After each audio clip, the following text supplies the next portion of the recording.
Good morning, students. Welcome to the SP Smart Hybrid School. In this class, we discuss the new center of power or the alternative center of power. New center or alternative center of power. ठीक है. In this class, हम क्या करेंगे, alternative source पढ़ेंगे कि कौन कौन से अल्टरनेटिव सेंटर थे पावर के जब बाइपोलैरिटी का क्या हो गया मतलब कि जब एंड हो गई बाइपोलैरिटी, उसके बाद कौन कौन से न्यू सुपर पावर्स थे. ठीक है, कौन कौन सी ऑर्गेनाइजेशन थी. ठीक है, जब क्या हुआ, एंड हुआ बाइपोलैरिटी का वर्ल्ड में, तो उन्होंने क्या हुआ, हमें एविडेंस मिले कि हमारी जो इकोनॉमिक एंड पॉलिटिकल कंडीशंस है ना, वो हमें क्या करनी चाहिए, कैपिटलिज्म को प्रमोट करना चाहिए, मतलब कि कैपिटलिज्म की तरफ मोड़नी चाहिए. हमने कैपिटलिज्म को डोमिनेंस में रखा. New centre of power emerge हुए, जैसे कि यूरोपियन यूनियन फॉर्मेशन हुआ, एसोसिएशन ऑफ साउथ ईस्ट जन नेशन हुआ, एशियान का फॉर्मेशन हुआ, सार्क का फॉर्मेशन हुआ, ब्रिक्स का फॉर्मेशन हुआ, एंड और भी बहुत सारी ऑर्गेनाइजेशन का फॉर्मेशन हुआ जब बाइपोलैरिटी का एंड हुआ. ठीक है, when in which year the bipolarity is and, 1991, वही यूएसएसआर के डिसइंटीग्रेशन. ठीक है, 1991. ठीक है, उसके बाद है देर आर दीज ऑर्गेनाइजेशन. इन ऑर्गेनाइजेशन ने क्या किया कि ये क्या करें, इकोनॉमिक्स को बूस्ट करें, इकोनॉमी को बूस्ट करें बाकी कंट्रीज़ में. और इन्होंने क्या किया, इस एरा में जब यूनिपोलैरिटी रह गई, इस एरा में चाइना ने बहुत ज़्यादा प्रोग्रेस की. ठीक है, आज करंटली भी देखते हो तो चाइना एक डेवलपिंग कंट्रीज़ की कैटेगरीज में लाई करता है, और इसने ना वर्ल्ड पॉलिटिक्स पे बहुत ज़्यादा ग्रेट इम्पैक्ट पड़ा. ठीक है, हम कुछ न्यू सेंटर ऑफ पावर्स के बारे में पढ़ेंगे कि कौन कौन से अल्टरनेटिव सोर्स थे सेंटर ऑफ पावर्स के. सो द फर्स्ट वन है यूरोपियन यूनियन. इसके बारे में आपने पढ़ा होगा. यूरोपियन यूनियन, देखो, द सेकेंड वर्ल्ड वार जब ख़त्म हुई तो अजम्पशन किया गया कि यूरोपियन स्टेट्स ही क्या करेंगी, देखेंगी कि ऑल ओवर द वर्ल्ड, क्योंकि आपने देखा होगा एशिया को यूरोप ने कॉलोनलाइज़ किया, अफ्रीका को यूरोप ने कॉलोनलाइज़ किया, यूरोपियन कंट्रीज़ ने कॉलोनलाइज़ किया, इवन कि नॉर्थ अमेरिका, साउथ अमेरिका को कॉलोनलाइज़ किया इन कंट्रीज़ ने. Okay, so the European economy ने क्या किया कि हमें इन्होंने सपोर्ट किया यूएसए के किसके अंडर द मार्शल प्लान. ठीक है, किसके अंडर द मार्शल प्लान. इस मार्शल प्लान में क्या था, organization of European economic corporation को एस्टेब्लिश्ड किया गया इन द ईयर ऑफ 1948. ठीक है, और भी एक स्टेप लिया गया कि हम इकोनॉमी को तो बूस्ट करेंगे ही करेंगे, साथ में क्या करेंगे, पॉलिटिकल कॉपरेशन भी दिखाएंगे. ठीक है, एक राजनीतिक व्यवस्था पर भी हम एक विचार करेंगे. ये पूछ सकते हैं आपको कि इकोनॉमी को तो हमने बूस्ट किया ही किया, साथ में पॉलिटिकल कॉपरेशन भी दिखाया. कहाँ पर, council of Europe in the year of 1948. European ने क्या किया, कैपिटलिस्ट को परसुएडेड किया, leading the formation of the European economic community. ठीक है, यहाँ पे यूरोपियन इकोनॉमिक कम्युनिटी फॉर्मेशन हुई 1947 में. उसके बाद क्या हुआ, जब आगे बताया गया है कि जब सोवियत ब्लॉक क्या हुआ, टूटा. ठीक है, कोलैप्स हुआ, तो एक एस्टेब्लिशमेंट हुई यूरोपियन यूनियन की. बट इसकी जो हिस्ट्री है वो यहाँ पे बताई गई है, जो मैंने आपको ऊपर बताया. ठीक है, इसकी जो हिस्ट्री है, ये वाले पॉइंट्स यहाँ पे बताया गया है कि यूरोपियन यूनियन की जो फॉर्मली एस्टेब्लिशमेंट हुई under the Manchester treaty in 1 November 1993. Although आपको भी पता है, it does not have its own, इसका कोई अपना कॉन्स्टिट्यूशन नहीं है, but it has its own flag, own anthem, date of founding date and then currency. ठीक है, और हाँ, एक बात ये है कि जितनी भी कंट्रीज़ हैं यूरोप की, इनकी कॉमन करेंसी है, जिसकी वजह से इनको ट्रेड करने में बहुत ज़्यादा आसानी होती है. देखो, यूरोपियन यूनियन जो है ये economic, political and diplomatic and military influence भी रखता है ऑल ओवर द वर्ल्ड. उसके बाद है क्या क्या इन्फ्लुएंस है यूरोपियन यूनियन का. यूरोपियन यूनियन जो क्या है कि एक सेकंड बिगेस्ट इकोनॉमी है जीडीपी की, और मोर देन 17 ट्रिलियन जो है इसकी जीडीपी थी 2016 में. तो आज तो बहुत ज़्यादा हो गई आज in the next of the United state of America. उसके बाद इसकी करेंसी जो है यूरो है, जो है threat of the dominance of the US dollar. EU share करता है वर्ल्ड ट्रेड में larger than that of USA. Then that मतलब कि इससे ज़्यादा. उसके बाद है इकोनॉमिक इन्फ्लुएंस जो है वो over the closest neighbours as well as the Asia and Africa में है इसका यूरोपियन यूनियन का। ये फंक्शन करता है WTO इंटरनेशनल इकोनॉमिक ऑर्गेनाइजेशन, जैसे वर्ल्ड WTO हो गया, ADB हो गया, इन ऑर्गेनाइजेशन को भी क्या करता है, इनके साथ ये कोऑपरेटिव बना के रखता है। जैसे एशियन डेवलपमेंट बैंक हो गया, WTO हो गया, ठीक है। उसके बाद ये क्या है, इसका एक इकोनॉमिक इन्फ्लुएंस है कि ये क्या करता है, इकोनॉमिक्स को इकोनॉमी की इम्प्रूवमेंट करता है जो कि इसकी मेंबर कंट्रीज़ हैं, और दूसरी ऑर्गेनाइजेशन को भी ये क्या करता है, इकोनॉमिक को अपलिफ्ट करने के लिए कुछ एड्स या कुछ हेल्प प्रोवाइड करता है, ठीक है। उसके बाद है पॉलिटिकल एंड डिप्लोमेटिक इन्फ्लुएंस। क्या है पॉलिटिकल इन्फ्लुएंस क्या है, और डिप्लोमेटिक मतलब कि एम्बेसीज के रिगार्डिंग क्या इसका इन्फ्लुएंस है यूरोपियन यूनियन का। देखो एक मेंबर यूएस फ्रांस, ये one member of US European union that is France hold permanent seat of the European United nation that is the security council, that is the second organ of the UNO। Several non permanent, एक ही country है European union का जो कि permanent सदस्यता रखता है संयुक्त राष्ट्र अमेरिका में, और बाकी जो हैं बाकी बहुत सारे ऑब्जर्वर कंट्रीज़ आ जाती हैं जो कि 2 साल के लिए अपॉइंट की गई होती हैं यूनाइटेड नेशन ऑर्गेनाइजेशन में, ठीक है। उसके बाद ये यूरोपियन यूनियन जो है एनेबल्ड करता है to influence some US policies such as current US position of Iran nuclear programme. हाँ, ये मैं एक आपको पॉइंट बता देता हूँ, पॉलिटिकल रिलेशन ये अच्छे बनाता है दूसरी कंट्रीज़ के साथ। क्यों? बिकॉज अगर कोई कंट्रीज़ US की बात नहीं मान रहा है तो ऑब्वियसली वो बाकी कंट्रीज़ के दायरे में भी रहेगा। अगर सपोज करो कोई एक कंट्री टेररिज्म को प्रमोट करता है, अगर दूसरी कंट्री उसके साथ देता है, दूसरी कंट्री उसको फेवर करता है, तो वो क्या होगा, जो डोमिनेंस में है, जिनके डोमिनेंस बहुत ज़्यादा है ऑल ओवर द वर्ल्ड, वो क्या करेंगे, उस कंट्रीज़ को भी क्रिटिसाइज़ करेंगे जो उसकी हेल्प कर रहा है। तो यहाँ पे ये बताया गया है कि यूरोपियन यूनियन का जो आइडियाज़ हैं, वो जो आइडियाज़ या जो आइडियोलॉजीज़ वो बनाता है वो USA के पर्सपेक्टिव्स को देख के बनाता है। इसकी जो डिप्लोमेसी है वो इकोनॉमिक इन्वेस्टमेंट एंड नेगोशिएशन के बेसिस पे है, have been effective with China particularly in the मानव अधिकारों को बचाना और जो पर्यावरण में जो चेंजेस हो रही हैं, इन्वायरमेंट डिग्रेडेशन हो रहा है, उसको भी इम्प्रूवमेंट करना, ठीक है।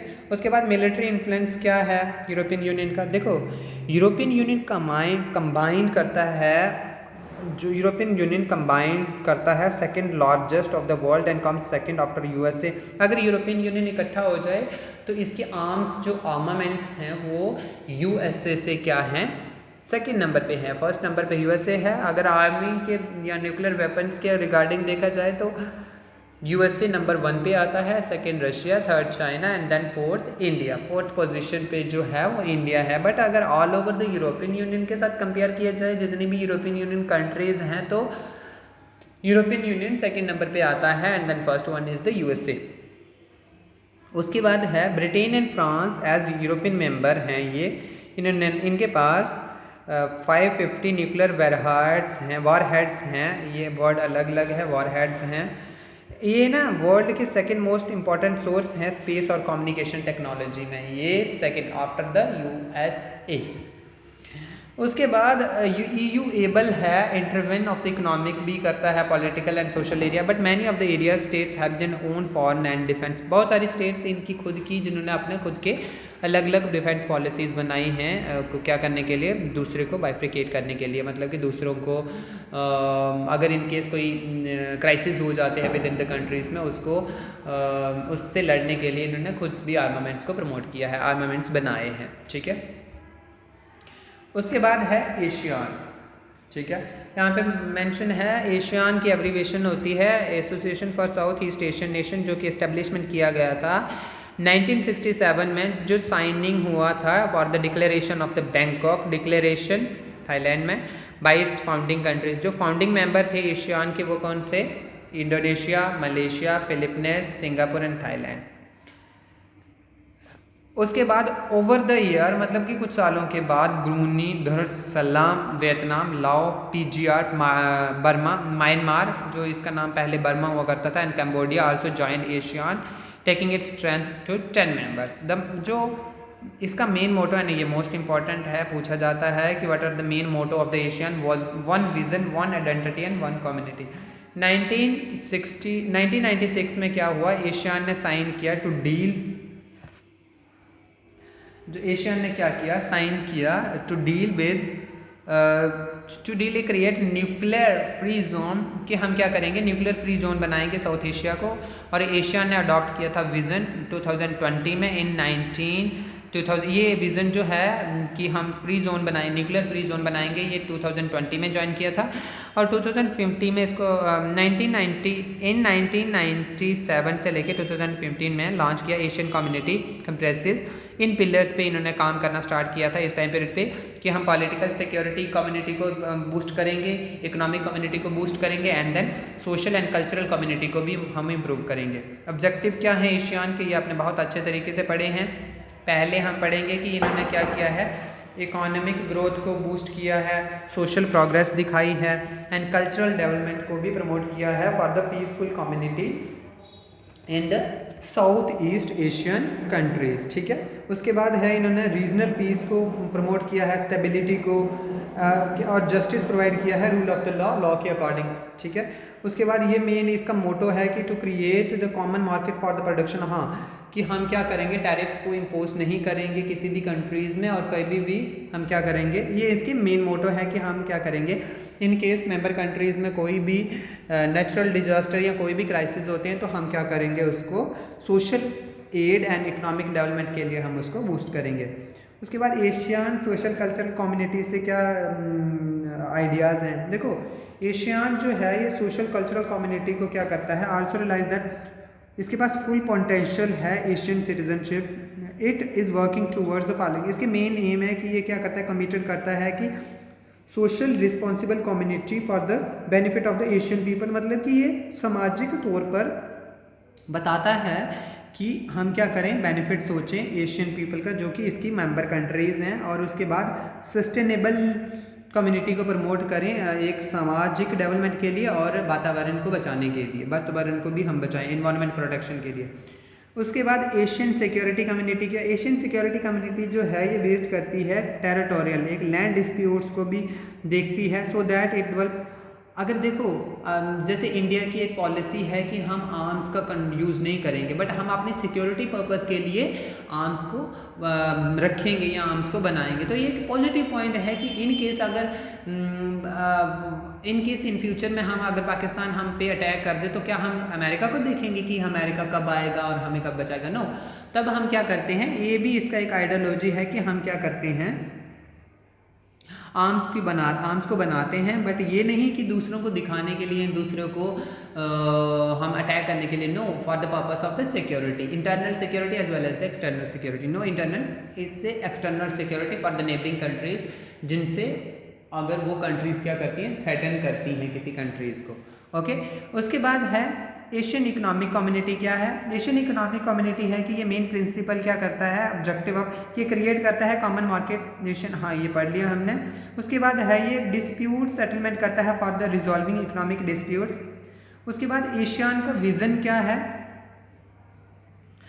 एशियन का विज़न जो है वो रैपिडली ग्रोइंग हो रहा है इंपॉर्टेंट में, टू डिफाइन, हमने जो ऊपर बढ़ा कि हम क्या करेंगे, हमने देखा ना 1995 से लेके 2015 तक, ये मेन इसका विज़न था। उसके बाद Asian has meditated the end of the Cambodian conflict east timer, इन्होंने ना ये जो क्राइसिस हुए थे इसमें एशियन का बहुत मेन रोल है इनको रिजॉल्व करने में। एशियन की जो स्ट्रेंथ है वो policies and interacting for the consultation with member of the state, partner करता है कि नॉन रीजनल ऑर्गेनाइजेशन। उसके बाद क्या है, साउथ ईस्ट, और उसके बाद है कि ये क्या करता है, major discuss political and economics concern भी देखता है ये, ठीक है, ये भी इनके मेन पॉइंट्स हैं। उसके बाद है हम सार्क को देखेंगे, south Asian association for regional cooperation को एस्टेब्लिशमेंट किया गया था in the charter of in Dhaka in the 15 दिसंबर 1985। ये जो सार्क का आइडिया है ये नवंबर 1980 में आया था, और फॉरेन सेक्रेटरी इसके फाउंडिंग मेंबर 7 थे, जैसे बांग्लादेश, भूटान, मालदीव, इंडिया, नेपाल, पाकिस्तान एंड श्रीलंका। और ये जो फर्स्ट टाइम कंबोडिया जुड़ा था अप्रैल 1981 में। इसका हेड क्वार्टर काठमांडू में है, नेपाल की कैपिटल, और अफगानिस्तान इसका न्यूएस्ट मेंबर था जो कि 13th एनुअल समिट में इसका मेंबर बना था 2005 में। इस आज के टाइम पे सार्क की जो ऑब्जर्वर कंट्री हैं जो इसको देखती हैं, मतलब ऑब्जर्वर कंट्री हैं जैसे Australia, European union, Japan, Mauritius, USA, China, Iran, Korea, republic of Korea and then Myanmar, ये इसकी ऑब्जर्वर कंट्री हैं। उसके बाद इसके ऑब्जेक्टिव्स हैं कि ये वेलफेयर प्रमोट करता है, इकोनॉमिक ग्रोथ दिखाता है, फुल पोटेंशियल दिखाता है और म्यूचुअल ट्रस्ट करता है बाकी अदर कंट्रीज़ पे, और ये स्ट्रेंथन करता है to the cooperation and development. ठीक है, इसकी इंपॉर्टेंट ये क्या है कि 3% वर्ल्ड एरिया को अक्वायर करता है, 20% of the world population, 21% of the world population and 31 of the global economy को ये देखता है। उसके बाद सिग्निफिकेंस क्या है, इकोनॉमिक इंटीग्रेशन। अब ये इंडिया के कंपेयर में है, economic integration look east policies, regional stability को देखता है, जिस एरियाज़ में या जिस रीजन में इसके कम्युनिटीज़ हैं उसको देखता है ये।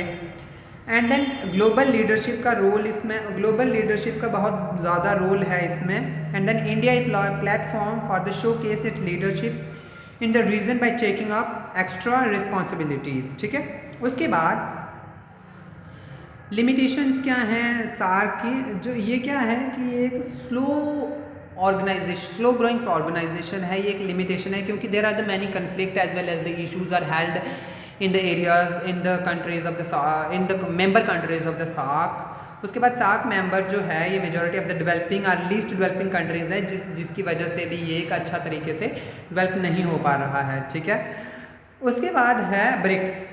ठीक है, जैसे ब्रिक्स है ब्राज़ील, रशिया, इंडिया, चाइना और साउथ अफ्रीका।